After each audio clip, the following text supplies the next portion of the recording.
The murder of George Floyd at the hands of policeman Derek Chauvin in May 2020 was the catalyst for both a conversation about racial inequality and overwhelming support for the Black Lives Matter movement, as protests took place for months, both inside and outside of the United States of America, to demand justice. After Chauvin's arrest, the trial for his case began on March 2021, and on April he was found guilty of all 3 charges, defying everyone's expectations. The text I will be analyzing is the Times article titled, "George Floyd's Family Reacted to the Verdict with an Uncontrollable Cry.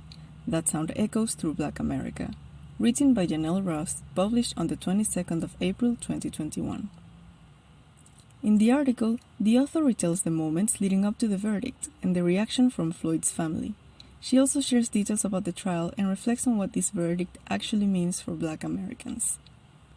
The main idea of the text is that Chauvin's verdict is an important event, but it is not the end of the fight against racism. As such, the purpose of the author is to prove that Floyd's death was a result of systemic injustice, and that there's still much work to be done to dismantle it. The author's attitude is straightforward, if a little biased due to her own experiences. Her perspective is that of someone who has seen similar events. She is affected by this issue and lets us know throughout the text, as we'll see later on. Right off the bat, Criterion 1 is not only present but extensively developed in the text. The author summarizes the issue in a way that even someone who is not familiar with the situation will understand it thoroughly. She narrates Floyd's family's reaction from paragraphs 3 to 5, as she states, quote, "It filled a third-floor Hilton Hotel ballroom, where Floyd's family watched the local NBC station on a movie theater-sized screen." Later on, she reminds the readers of details from the trial in paragraph 11, as she states, quote, "Chauvin's lawyer Eric Nelson had tried, but failed, to place a litany of conflicting, complicating, and sometimes cynically racist suggestions about Floyd's cause of death in the jury members' minds, placing the blame on the person to whom the terrible thing happened." End quote. She briefly mentions the public's reaction in paragraph 18, as she states, quote, "I knew that something significant was taking shape if people in Minneapolis were willing to stand up, to keep yelling, to keep marching, even to burn things down, because a police officer had suffocated a Black man to death under his knee." End quote. Ending with a call to action and reflection. However, I feel as though there isn't a clear timeline to follow, which makes the reading a little difficult. Overall, the issue is very well explained and summarized. For this reason, I would give it a rating of effective and a numeric score of 5. Regarding Criterion 2, the author considers and includes a considerable amount of context. A cultural context is present all throughout the text. Examples can be seen in paragraphs 6 and 16. As the author states, "Ours has always been a country of both law and, where Black Americans are concerned, lies." And also, when you are Black and interact with a police officer or a private citizen who wants to be one, the possibility that anything and nothing at all can get you killed is always there. Paragraph 7 provides a historical context, as the author states, "From the very beginning of this country, when Thomas Jefferson wrote the Declaration of Independence with such moral authority and clarity that most Americans today can still recite its claims about the inalienable rights of men, he did so aided by the wealth and privilege he derived from exploiting and enslaving human beings." The author does not include other context that I feel could have helped further prove her point, such as a political or economic context. Still, there is enough context to fully discuss the issue. I would give it a rating of effective and a numeric score of 5. Criterion 3 is present in the text. In paragraph 11, the author relates a universal experience for Black people in America. Quote, "A brand of gaslighting familiar to every Black person in America who has attended school, worked, attempted to become a homeowner, sought healthcare, or had any contact with the criminal justice system." End quote.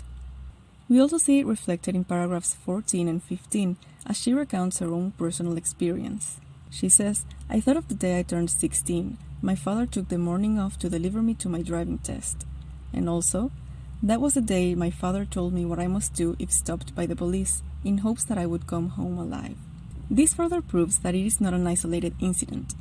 Her opinion and closeness to the issue is very explicit in the text, so I would rate it as mastering with a numeric score of 6. Finally, regarding Criterion 4, every claim the author makes in the text is verifiable. She only ever cites numbers on paragraph 18, as she says, "Death by police use of force is unfortunately common for men of color, but particularly black men. Police use of force, something one of Chauvin's expert witnesses tried to tell jurors they were not seeing in the video, is, one 2019 study found, the sixth most common cause of death for young black men."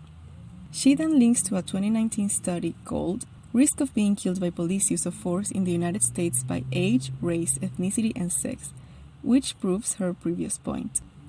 Other than that, whenever there's a reference to a person or important detail, she links to an article talking about it. Such is the case of paragraph 15, where she states, quote, "We are descended from people who survived the Middle Passage, arrived in chains, made this country so rich that slave patrol forces were built to keep enslaved and later free black people inside racial boundaries." This links to an article about the history of the police forces in the United States. Given that the author provides evidence for all her claims, I would rate this criterion as mastering and give it a score of 6. The most important piece of information is in paragraphs 19 and 20, where the author states, "In the months that followed, the sense that this time was different remained, and now, with the word guilty uttered 3 times, it is.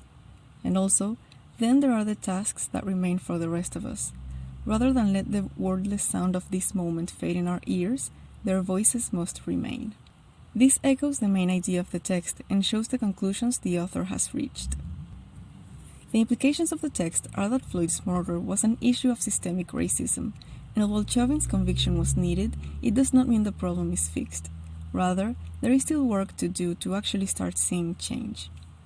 To conclude my analysis, I believe the author does an outstanding job of discussing the issue, its nuances, and substantiating her claims. All 4 of the criteria considered for the analysis were not only present but well developed in the article.